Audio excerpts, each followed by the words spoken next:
Today we will be discussing free trade and how it affects America. We will look into how it affects American jobs, American people, and American economy. America's economy depends on factors in free trade, including deciding between keeping jobs at home or relocating them overseas, and the amount of enforcement of tariffs and trade restrictions put forth by the U.S. government. The issue is important to our economy because there's a dilemma about whether we should keep them overseas or if we should bring them back home to America.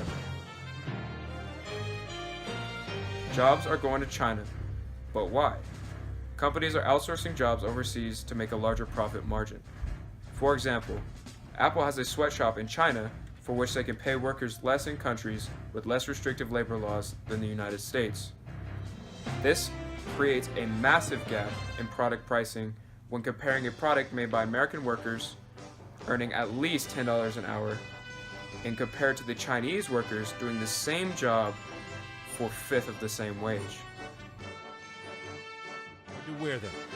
We showed him a Donald Trump signature brand shirt made in Bangladesh we bought for $16.96. This is a product that is made by somebody in Bangladesh that sits at a machine for 10, 12 hours a day and just pumps them in, pumps them out, and makes 30 cents an hour. How do you talk about this and being made in an American factory versus this being made in a factory in Bangladesh? The Apple factory in China is in a specialized region in which industries are concentrated. Because of this, factories are closer together and are able to transport materials between each other very effectively. This makes shipping costs and speeds much faster and efficient. This is beneficial to the American people as it means the foreign-made products are usually much cheaper than if they were made at home. For example, a $600 iPhone would cost about $2,000 if it were made in America, and Levi's jeans would cost about 3 times as much. So overall, outsourcing jobs to other countries is beneficial to the American people. Because of it, it makes a cheaper market for goods to purchase, and it helps companies save valuable resources by using cheaper labor.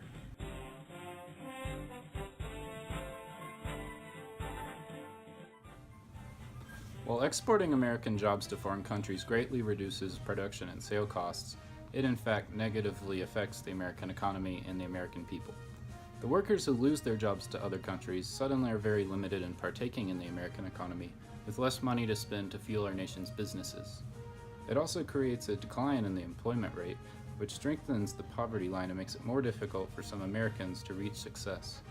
Additionally, products made in foreign countries are less likely to be equal to the quality as if they were made in America, because weaker regulations in other countries make it more difficult for companies to achieve ideal quality products. So it is in the American people's best interest for companies to keep their jobs here. An example of the dangerous impacts job outsourcing has on the American people is Brian Reed. He lost his job making roller bearings to a worker in Mexico who was willing to do the same job for less money. While this helps the company that he worked for, it throws Brian and his family into a difficult situation. Not only will Brian's family likely have to face poverty, they will have decreased participation in purchasing goods, which will have a negative impact on the U.S. economy itself.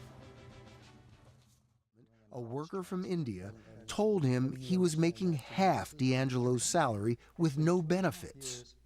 I didn't get laid off for lack of work. I got laid off because somebody cheaper could do my job. Above all, outsourcing is ultimately harmful to free trade, the American economy, and the American people. Companies find benefits in outsourcing as they are more inclined to hire foreign workers willing to accept lower wages. However, it harms the American people by eliminating the jobs of hardworking people and limiting their ability to purchase goods, harming the American economy. A way to resolve the argument between outsourcing jobs and keeping them in America could be cooperative manufacturing. Foreign and American companies can partially make products between each other, with foreign companies creating the base product while American workers assembling and finalize the products in domestic companies. That we have an opportunity in this vote today not only to do something in the economic interest of the United States of America, but also to enhance our relationship with a friend. This would benefit the American economy by preventing American jobs from facing elimination from outsourcing. It also gives security to foreign employees because splitting production would help both foreign and American workers keep their jobs. Additionally, product quality would be increased by finalizing products in more advanced American facilities under more formal regulations. This would ultimately keep product prices relatively low and keep the economy in good shape by preserving free trade and the power in the American people. While this solution would help both sides of the spectrum, there would be some slight inconveniences with it. Split manufacturing would result in inconsistency in products because it would be difficult to maintain a constant level of quality when shipping incomplete products overseas. But above all, this solution would benefit both sides by keeping the market cheap, preserving people's jobs, and keeping the economy steady.